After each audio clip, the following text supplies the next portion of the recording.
Assalamualaikum warahmatullahi wabarakatuh. Selamat pagi, salam sejahtera bagi kita semua. Di sini saya sebagai moderator akan membuka jalannya presentasi ini. Kami dari kelompok siklus produksi akan menjelaskan tentang siklus produksi bagian kedua, yaitu operasi produksi dan akuntansi biaya. Sebelum masuk ke pembahasan, saya akan memperkenalkan anggota kelompok saya.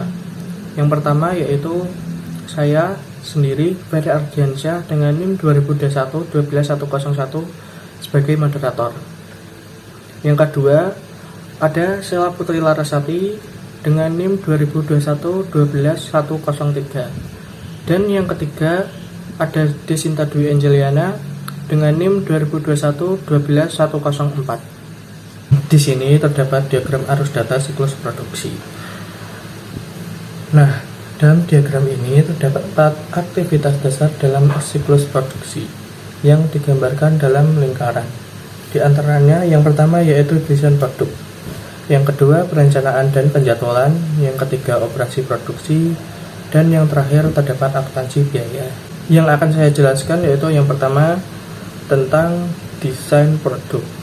Tujuan dari aktivitas desain produk adalah untuk merancang sebuah produk yang memenuhi permintaan dalam hal kuantitas, ketahanan, dan fungsi, dan secara simultan meminimalkan biaya produksi. Dalam mendesain produk menggunakan dasar biaya yang dihasilkan dari aktivitas akuntansi biaya. Kemudian, aktivitas di dalam produk menghasilkan 2 output utama dokumen, yaitu yang pertama ada daftar bahan baku dan daftar operasi yang akan diteruskan ke dalam aktivitas kedua. Dalam daftar bahan baku atau bill of material berisikan nomor bahan baku, deskripsi kuantitas, dan dari setiap komponen bahan baku yang digunakan dalam produk jadi. Sedangkan dalam daftar operasi berisikan spesifikasi urutan langkah-langkah untuk pembuatan produk peralatan yang akan serta lama waktu setiap langkahnya. Kemudian selanjutnya aktivitas siklus produksi, yaitu langkah kedua dari siklus produksi, yaitu perencanaan dan penjadwalan. Pada langkah ini bertujuan untuk meminimalisir terhadap ancaman yang timbul dari kelebihan dan kekurangan target. Jadi, melalui proses planning ini bisa memberikan perkiraan penjualan yang harus dibeli seperti berapa yang harus digunakan dan lain-lain. Ketika desain produk itu ditentukan, maka pada bagian ini akan melakukan permintaan pembelian kepada bagian expeditor cycle atau bagian pengeluaran untuk membeli kebutuhan apa saja yang digunakan untuk proses produksi. Jadi akan menggunakan dokumen, yaitu dokumen pesanan produksi. Lalu terdapat kartu permindahan selanjutnya, dan tidak hanya memerlukan bagian expenditure cycle, tapi juga merupakan bagian human resource management untuk kebutuhan dari tenaga kerja yang akan digunakan dalam proses produksi. Tentunya untuk melakukan produksi itu pada bagian perencanaan mengirimkan informasi kepada bagian manajemen sumber daya manusia dan penggajian untuk kebutuhan tenaga kerja. Oleh karena itu, bagian ini atau bagian planning and scheduling ini telah menerima perkiraan penjualan dan pesanan pelanggan yang akan digunakan untuk mematok berapa produk yang harus dihasilkan, lalu juga komponen-komponen bahan baku maupun mesin yang digunakan atau dibutuhkan, dan juga kualitas yang harus dihasilkan. Jadi, melalui langkah kedua ini semua akan diperhitungkan berapa produknya, sehingga tidak ada kelebihan dan kekurangan target, sehingga perusahaan dapat meminimalisir terjadinya kebangkrutan. Langkah ketiga dari DFT siklus produksi adalah aktivitas operasi produksi. Pada aktivitas ini terjadi sebuah proses pembuatan produk dan akan mendapatkan arus informasi, yaitu mengenai pesanan produksi, permintaan bahan baku, dan kartu pemindahan dari aktivitas sebelumnya, yaitu aktivitas perencanaan dan juga penjadwalan. Pada dasarnya, aktivitas ini dicapai dengan cara yang berbeda pada setiap jenis perusahaannya. Perbedaan ini berdasarkan jenis produk yang akan diproduksi serta tingkat otomatisasi yang digunakan dalam proses produksi yang dilakukan oleh sebuah perusahaan. Kemudian, aktivitas operasi produksi ini juga akan dipengaruhi oleh data pesanan produksi dan akan diperbarui lagi setelah di proses ketiga ini. Setiap perusahaan membutuhkan data mengenai 4G. Pertama, ada beban bahan baku yang digunakan. Yang kedua, jam tenaga kerja yang digunakan. Yang ketiga, operasi mesin yang dilakukan. Yang keempat adalah biaya overhead produksi yang mungkin terjadi. Aktivitas operasi produksi juga berhubungan dengan akuntansi biaya. Aktivitas operasi produksi juga akan mengirimkan arus informasi yang berisi mengenai kartu jam kerja, kartu pemindahan, dan permintaan bahan baku untuk pengendalian biaya pada aktivitas keempat. Pada diagram arus data siklus produksi akhir, bagian keempat terdapat akuntansi biaya. Langkah keempat ini menerima informasi-informasi dari operasi produksi bagian manajemen sumber daya manusia terkait biaya tenaga kerja, kemudian ada perencanaan dan penjadwalan daftar produksi dan daftar bahan baku. Oleh karena itu, bagian akuntansi biaya ini akan memberikan laporan kepada manajemen untuk pengambilan keputusan terhadap penetapan harga dan mencatat informasi harga pokok produksi ke dalam sistem buku besar dan pelaporan. Selanjutnya saya akan menjelaskan mengenai proses operasi produksi. Langkah ketiga dalam siklus produksi adalah pembuatan produk yang sebenarnya. Cara aktivitas ini dicapai berbeda-beda di berbagai perusahaan. Perbedaan berdasarkan jenis produk yang diproduksi dan tingkat otomatisasi yang digunakan dalam proses produksi.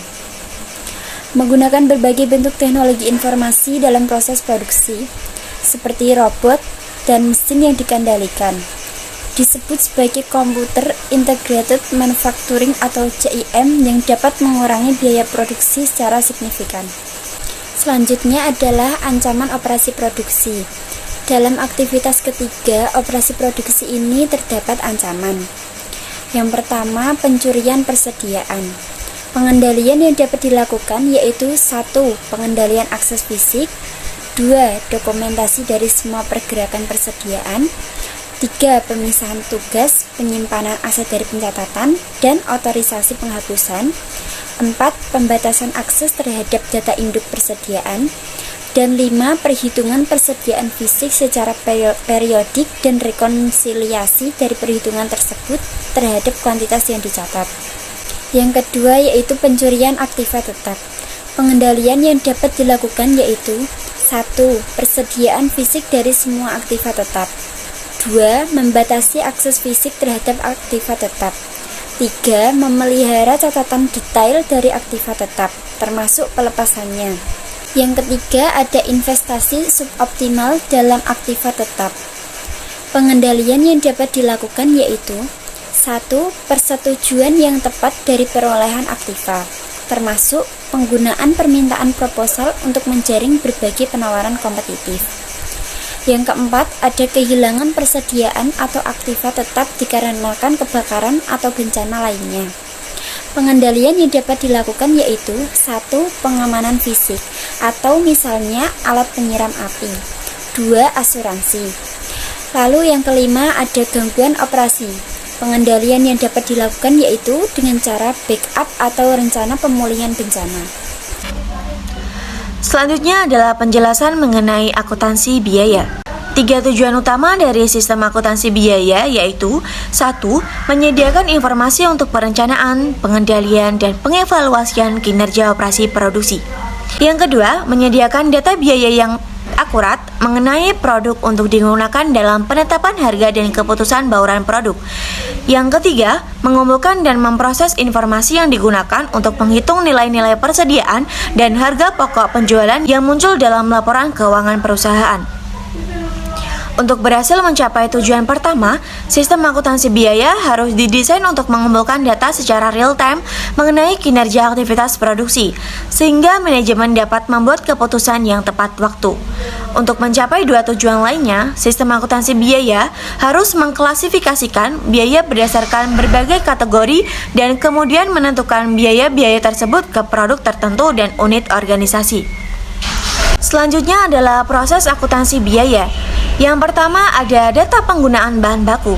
Ketika produksi dimulai, penerbitan permintaan bahan baku memicu debit barang dalam proses untuk bahan baku yang dikirim ke produksi. Jika bahan baku tambahan diperlukan, debit yang lain dibuat untuk barang dalam proses. Sebaliknya, barang dalam proses dikredit untuk bahan baku yang tidak digunakan dan dikembalikan ke persediaan. Yang kedua, biaya tenaga kerja langsung. Kartu jam kerja atau job time ticket untuk mengumpulkan data mengenai aktivitas tenaga kerja. Dokumen ini mencatat jumlah waktu seseorang pekerja yang digunakannya untuk setiap tugas pekerjaan tertentu. Yang ketiga, penggunaan mesin dan peralatan. Ketika perusahaan mengimplementasikan CIM untuk mengotomatiskan proses produksi, proporsi yang lebih besar dari biaya produk yang terkait dengan mesin dan peralatan yang digunakan untuk membuat produk tersebut. Data mengenai penggunaan mesin dan peralatan dikumpulkan di setiap tahap proses produksi, seringkali bersamaan dengan data mengenai biaya tenaga kerja. Yang terakhir adalah biaya overhead pabrik. Biaya pabrik yang biasanya secara ekonomis tidak layak untuk melacak langsung terhadap pekerjaan atau proses tertentu yang disebut overhead pabrik atau manufacturing overhead. Contohnya termasuk biaya penggunaan air, listrik, dan utilitas lainnya, perlengkapan lain-lain, sewa, asuransi, dan pajak properti bagi pabrik, serta gaji maca penyelia pabrik. Sebagian besar dari biaya-biaya ini dikumpulkan dengan sistem informasi siklus pengeluaran. Dengan pengecualian gaji penyelia yang diproses oleh sistem informasi siklus sumber daya manusia. Selanjutnya adalah ancaman akuntansi biaya.